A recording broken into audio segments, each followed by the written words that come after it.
May kilala ba kayong plastic? Kapag ba plastic, madaling masira? Ang pagkakaibigan. Kapag plastic, ano ang karaniwang pumapasok sa isipan nyo? Wala akong ibig sabihin sa sinasabi ko. Pero halik kayo at sa vlog na to, ay matutunghayan nyo kung paano ang proseso ng plastic injection. Isa lang ito sa mga uri ng mga plastic injection. Ang makina na gumagawa ng mga karaniwang plastic na nakikita nyong mababait. At bago makagawa ng produkto, may iba't ibang proseso ang kakailanganin at iisa-isahin ko lang base lamang dito sa ginagawa ko ngayon dahil nakadepende sa uri ng kimikal ang proseso ng paggawa ng plastic. At ang gamit ko ngayon ay ang PP para sa product na to na isang grill o salaan.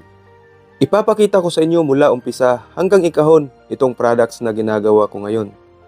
Magsimula tayo dito sa banyera kung saan maghahalo ako ng kimikal. At itong PP nga ang gamit natin at hahaluan natin ng pangkulay dahil clear ang kulay nitong PP na to at gold ang kulay na dapat maging finished product natin. May ratio nga pala ang paglalagay ng pangkulay para ka lang talagang nagluluto. Pagkatapos nating paghaluin ang mga ito, ay ihahalo rin natin ang mga giniling. Itong giniling nga pala ay galing sa mga product na lumalabas na may sira at kasama ng spare o yung mga plastic na nasa gate mismo ng molder pero hindi kasali at tinatanggal sa product. Makikita nyo yan sa mga gamit nyo na parang may lamat. Yan po ang pinaka-gate ng molder at dyan papasok ang nalutong plastic para mabuo ang product sa loob ng molder.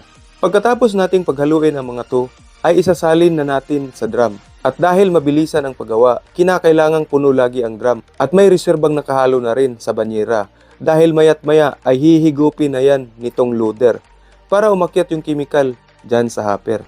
Kapag nasa hopper na siya, kumbaga sa armas ang hopper ay ang magazine. Ito na rin ang maglo-load ng makina ng plastic injection. At sa ilalim nito, dito na rin dadaan sa tubo na yan at nasa loob niyan ang injector. At syempre, para makabuo ng products, tutunawin yan dyan sa loob. At yung may mga wire na yan, yan ang heater na nagluluto ng pellets bago siya lalabas sa nozzle papuntang molder. Ito pala ang mga molder. Sobrang dami niyan. Iba-ibang molder, iba-ibang sukat, iba-ibang products.